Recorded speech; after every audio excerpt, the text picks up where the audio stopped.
Salam sejahtera bagi kita semua. Nama saya Jonathan Leo, kelas 12B.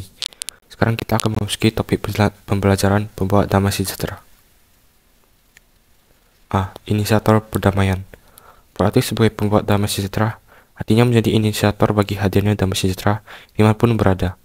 Ini sesuai dengan perintah Tuhan Yesus untuk pergi dan jadikanlah semua bangsa muridku. Matius 28 ayat 19. Murid itu tidak diminta untuk menunggu siapa saja yang datang, tapi pergi mencari siapa saja untuk dijadikan murid Yesus. Pola permuridan yang seperti ini membutuhkan sikap dan tindakan proaktif, yang berinisiatif terlebih dahulu melakukan sebelum orang lain melakukannya. Kitab Ibrani mengingatkan kepada kita untuk bertekun dalam perlombaan yang diwajibkan kepada orang percaya.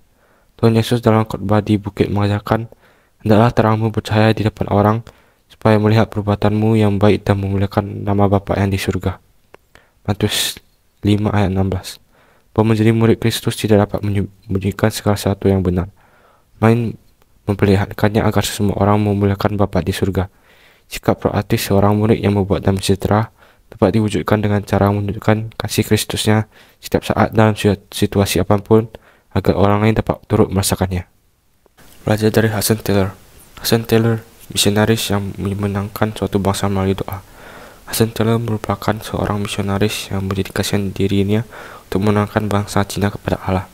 Dengan berbekal kemampuan dalam pengobatan, Hudson menjelajahi Cina dan memberitakan Injil di sana. Bahkan agar dapat membaur dan diterima bangsa Cina, ia rela mengubah penampilan seperti orang Cina pada umumnya, sekalipun ia dihina oleh rekan sebangsanya. Perjuangan Hudson disyarat air mata, namun ketekunannya dalam doa tidak sia-sia. Bakat Hudson, bangsa Cina bahkan sampai kedalaman bisa mengenal Allah. Doa dan kepedulian Hudson ini dapat memberikan inspirasi bagi tiap orang untuk mempercayakan seluruhnya hidupnya kepada Allah. B. Garam dan terang dunia. Ambillah sesendok garam dan segelas air minum. Cicipilah air minum tersebut. Apa yang kamu rasakan? Cicipi pula garam. Apa yang kamu rasakan? Kemudian larutkan garam ke dalam air minum. Aduk perlahan lalu cicipilah.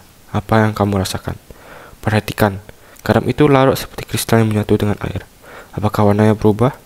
Tahukah kamu bahwa garam memiliki 14.000 fungsi baik secara kimia maupun untuk kesehatan? Sejak zaman purba, garam telah menjadi alat tukar emas. Garam diperoleh dari menguapkan air laut di kolam-kolam penampungan. Garam pasti asin dan tidak menjadi tawar. Garam bermanfaat bukan hanya untuk memberikan rasa gurih pada makanan, tetapi juga untuk mencegah bahan makanan agar tidak membusuk. Garam juga bermanfaat untuk membersihkan makanan dari segala kotoran. Dalam ritual orang Yahudi, garam digunakan untuk campuran air mandi bayi. Mereka percaya bahwa dengan air garam tersebut, bayi akan menjadi suci dan hidup menaati hukum Yahudi. Dalam masyarakat primitif, garam dijadikan simbol untuk mengatakan sesuatu yang lebih bermakna. Begitu juga dalam masyarakat Israel kuno, ada perjanjian yang disebut perjanjian garam. Itu perjanjian yang bernilai bekal dan tidak akan berubah sampai kapanpun. Dalam bilangan 18 ayat 19, Allah menyebut perjanjiannya dengan Harun dan suku Lewi sebagai perjanjian garam. Artinya, perjanjian tersebut akan abadi bukan hanya pada masa itu, tetapi turun-temurun sampai ke anak dan keturunan mereka. Tuhan juga menggunakan perjanjian garam sebagai sakral, seperti persembahan kudus. Paulus berbicara tentang terang dalam Efesus 5 ayat 8. Memang dahulu kamu adalah kegelapan, tapi sekarang kamu adalah terang di dalam Tuhan. Dan identitas orang percaya sebagai terang dunia mengandung makna, yaitu A. Memiliki pola hidup yang lebih etis, lebih bermoral, lebih menyenangkan, bukan hanya secara lahiriah, tapi juga secara batiniah. B. Menerangi semua tempat, semua aspek kehidupan tanpa terkecuali. C. Menjadi panduan, contoh, teladan dalam hal kebenaran untuk meniadakan kejahatan dan penunjuk arah agar tidak tersesat.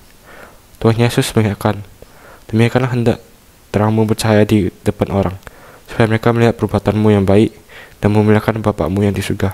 Matius 5 ayat 16. C. Tugas mendamaikan. Hidup tidak berdamai merupakan sebuah hal yang merugikan, karena selain tidak menyenangkan, peristiwa itu juga menghalangi pengampunan dari Tuhan.